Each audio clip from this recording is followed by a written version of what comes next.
Hello aspirants, a very warm welcome on the YouTube channel of Analyst IAS. So in our today's video हम discuss करेंगे एक recently meeting हुई है G20 president के अंदर fourth energy transition के लिए. इसमें एक रोड मैप बनाया गया है for solar energy for universal energy access. तो इससे रिलेटेड जितनी चीज़ें हैं हम उनको जान लेते हैं, क्या चैलेंजेस हैं, क्या क्या गवर्नमेंट स्कीम्स हैं इससे रिलेटेड. देन इसमें एक सोलर मिनी ग्रिड्स का कॉन्सेप्ट आता है. ये क्या है, इनकी इंपॉर्टेंस क्या है, इनके बेनिफिट्स क्या हैं, क्यों ज़रूरी है सोलर मिनी ग्रिड्स. उसके बाद हम देखेंगे रिपोर्ट के की highlights. Then we have challenges ahead, government schemes, prelims and the mains practice question. So these are grids, it is D.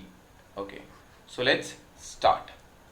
Y news recently एक साइड इवेंट जो fourth energy transition working group है, ministry of new and renewable energy जो government of India से है और international solar alliance, इन दोनों के association से एक रोड मैप रिलीज हुआ है of solar energy for universal energy access. इसका जो फोकस है वो यूनिवर्सल एनर्जी एक्सेस हो बाय 2030, यूनिवर्स में हर किसी ग्लोब पे हर किसी के पास.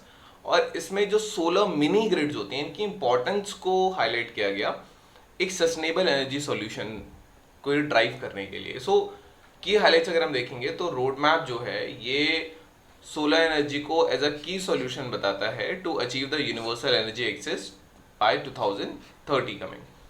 ये अराउंड 59% या 396 मिलियन लोग ऐसे आइडेंटिफाइड हैं जो अभी अनइलेक्ट्रिफाइड पॉपुलेशन में है, जिनके पास अभी लाइन जो वायरिंग होती है इलेक्ट्रिसिटी की वो नहीं है. तो ये वो लोग हैं जहां बेस्ट सूटेड हैं ये सोलर बेस्ड मिनी ग्रिड्स लगाने के लिए.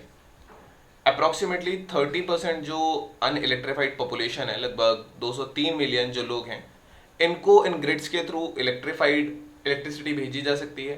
और जो बाकी 11% रिमेनिंग है जो अनइलेक्ट्रिफाइड पॉपुलेशन में बचेंगे, उनको डिसेंट्रलाइज्ड रिन्यूएबल एनर्जी सॉल्यूशंस के थ्रू क्लीन एनर्जी प्रोवाइड कराई जा सकती है. टोटल नंबर अगर हम देखेंगे तो लगभग $192 बिलियन इसमें रिक्वायरमेंट होगी अगर हम ये इन इलेक्ट्रिफिकेशन गोल्स को अकम्प्लिश करना चाहते हैं, जो कि सोलर बेस्ड मिनी ग्रिड्स या solar based decentralised renewable energy solution या ग्रिड एक्सटेंशंस में जितना भी लगेगा.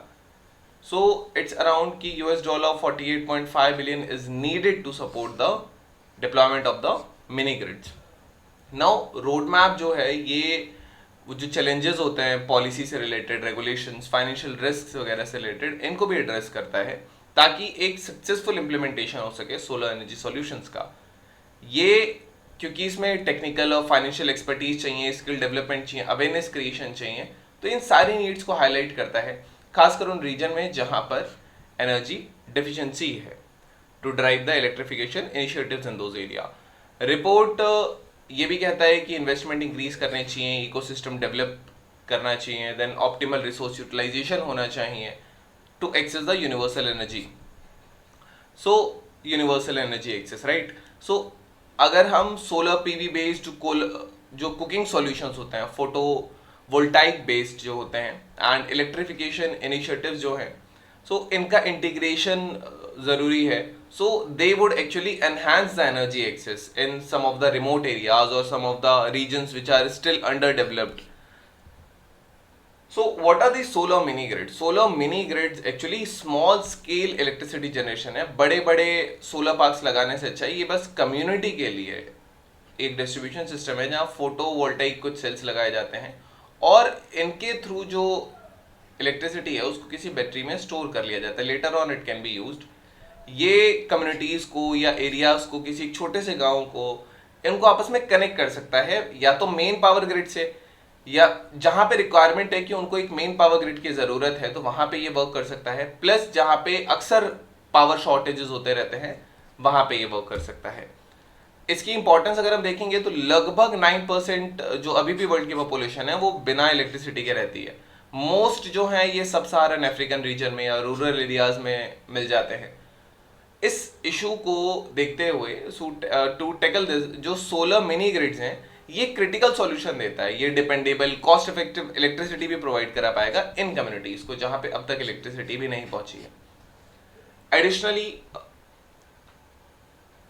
जो है लगभग 9 बिलियन जो लोग हैं वर्ल्ड वाइड, इनके पास क्लीन कुकिंग का एक्सेस नहीं है, तो सोलर मिनी ग्रिड्स एक डुअल रोल प्रोवाइड कराएगा, क्योंकि ये इलेक्ट्रिक स्टोव्स को भी पावर कर सकता है और अदर अप्लायंसेस को भी पावर कर सकता है एक साथ। तो ये एक तरीके से एक क्लीन कुकिंग सॉल्यूशंस देगा इन पॉपुलेशंस को। इसके बेनिफिट्स क्या होंगे? तो फर्स्ट ऑफ ऑल ये बहुत रिलायबल है,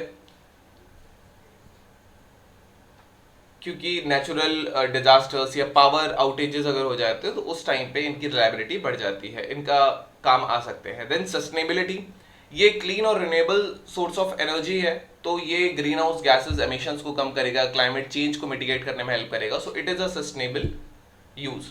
देन स्केलेबिलिटी है, इनको स्केल अप या स्केल डाउन किया जा सकता है डिपेंडिंग अपॉन, अगर हमें ज्यादा ग्रिड्स चाहिए तो हम इसमें और भी ग्रिड्स ऐड कर सकते हैं depending upon the need of the community, और अगर हमें कम चाहिए तो हम उसमें से हटा भी सकते हैं, just depending upon the need of the community की हम उसको दे रहे हैं। तो 16 मिनी ग्रिड्स छोटे छोटे ग्रिड्स होते हैं।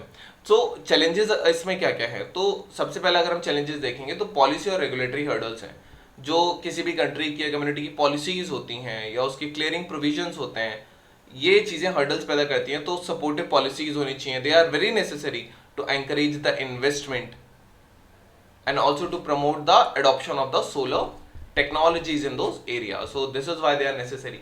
Then equipment manufacturing and execution challenges are there. Equipment की मैन्युफैक्चरिंग होना या ऑन ग्राउंड एग्जीक्यूशन, उसका मेंटेनेंस, ये अफोर्डेबिलिटी या सस्टेनेबिलिटी को अफेक्ट कर सकता है जो सोलर प्रोजेक्ट्स की होती है।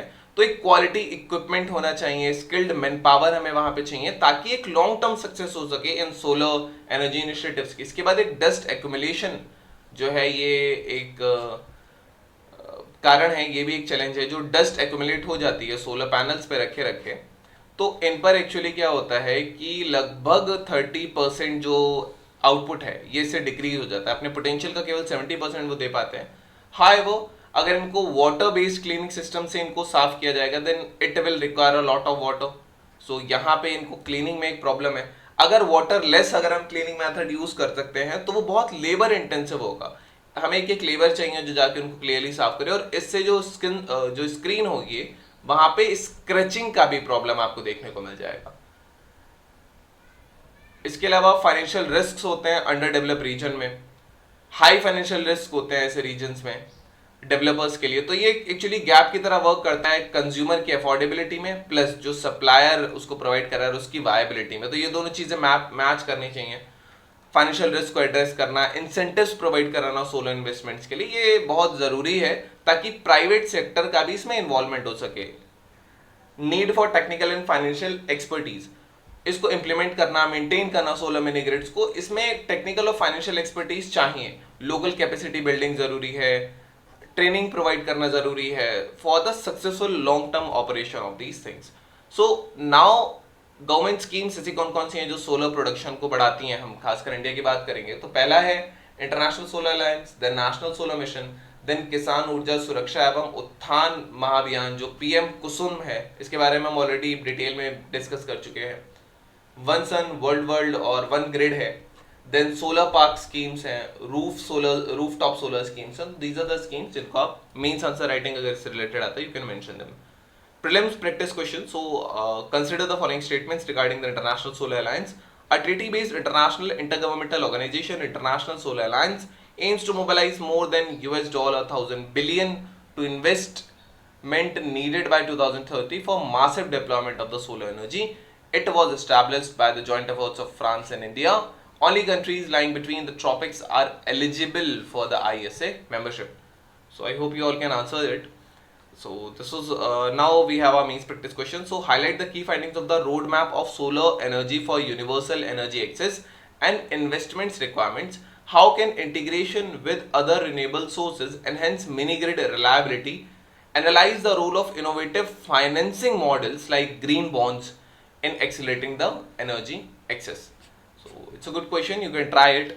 And if you want, you can join our mains test series as well for the practice. So this was all about today's video and session. Thank you, have a nice day and stay tuned with Analyst IAS for your better preparation.